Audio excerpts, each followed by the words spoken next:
For the past 6 years, photographer Jennifer Karady has worked with American vets returning from the wars in Iraq and Afghanistan to create staged narrative photographs depicting their individual stories and addressing their difficulties adjusting to civilian life. Here's the result for collaboration with the vets.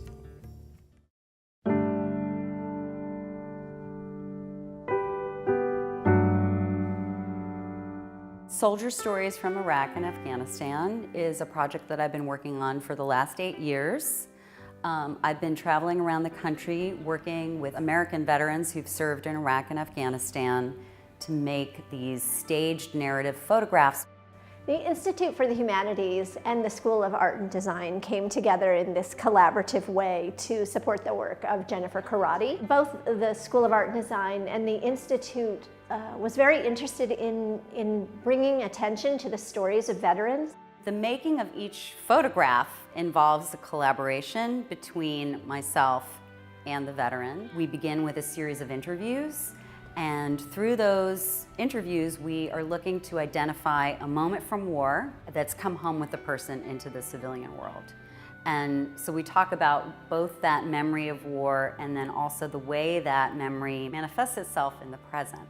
I met Jennifer through a listserv that the university runs to pass on information to student veterans. I was vaguely familiar with the project, and I wanted to see what she was doing here at Michigan, you know, what the reach of her project was, the message that it was sending.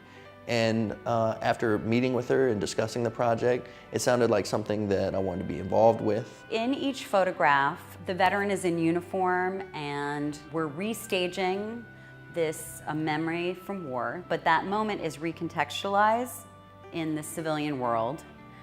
So you get this sense of a collision or collapse between these two worlds, and trying to represent something that's invisible, something that's unconscious, something that's emotional. So what it feels like for the veteran to come home and sometimes experience two different realities at once. And that could take place in the form of a flashback, a memory, an instinct, an image. It's very common, most veterans come home with one of these things, like let's say an instinct that you can't immediately turn off. It's almost a hidden experience, you know. They're coming back from an entirely different life experience and entering into a civilian life, and I think we know nothing about it. I made this picture with Shelby Webster on the Omaha Nation Reservation in Nebraska. She was a single mother who left her kids to deploy to Iraq. Shelby was a truck driver, and on her first convoy, the convoy got attacked. So Shelby found herself lying in the ground in prone position with, you know, weapon drawn. I mean, she was terrified. You know, she was hearing explosions, the ground was shaking. It was really her first moment of real war. And she just kept thinking about her kids. So she heard a voice, and the voice said to her, "Well, you're gonna be all right." And she recognized that voice as her deceased grandfather's voice. And then she also smelled this incredible smell of cedar burning. And the Omaha people, when they pray, they burn cedar. And the next time she called home to her dad, she said, "Dad, I smelled cedar." And he said, "Well, we just had this big prayer meeting specifically for you. That must be what you smelled." So I really love this idea of this cedar smoke traveling across the world from Nebraska to Iraq to help Shelby.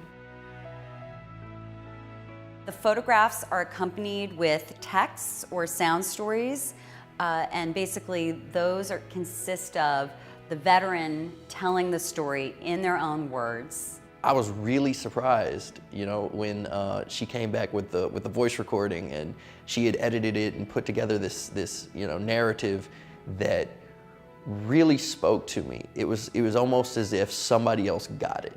My photo deals a lot with the experiences of being in Iraq, of seeing my friends killed.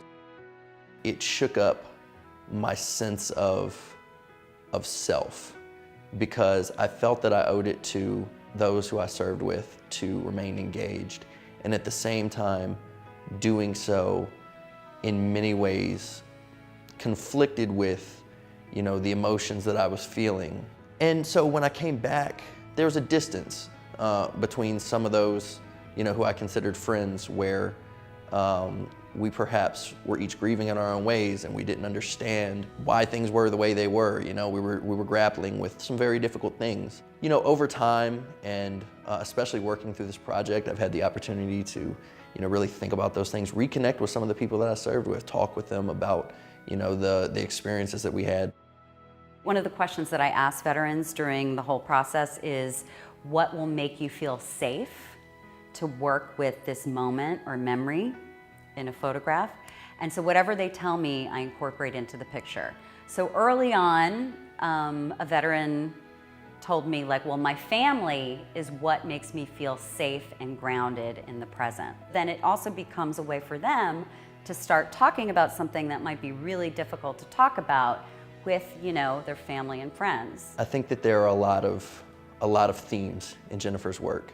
I think it just speaks to the humanity of service members, that we are ordinary individuals put in extraordinary circumstances, and out of you know, devotion for our country and a sense to serve, we've taken on a certain burden.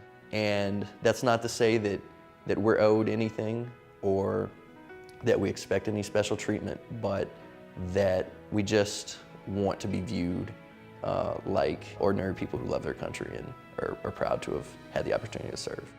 Even though it's about the psychological effects of war, some of the people that I make pictures with have been diagnosed with PTSD, and others would describe themselves as well-adjusted. And all of the people that I make pictures with have been able to readapt and readjust. It takes time. You know, for me, it took years to finally, you know, face things that maybe I was not ready to deal with.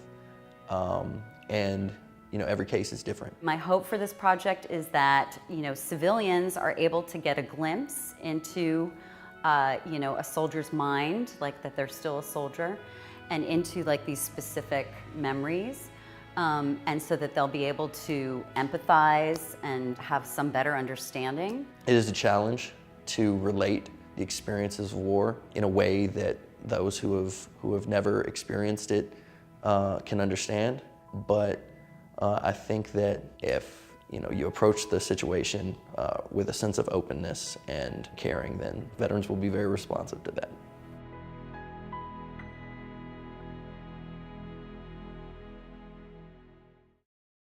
To find out about Jennifer Karady and the Soldier Stories, visit the Detroit Performs website.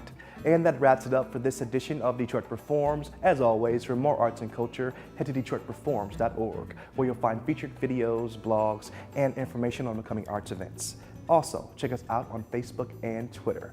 I'd like to thank the Tuskegee Airmen National Historical Museum for having us out here today, and most importantly, thank those veterans for all that they've done to serve our country. Until next Tuesday, get out there and show the world how Detroit performs, y'all. I am DJ Oliver. Thanks for watching, guys.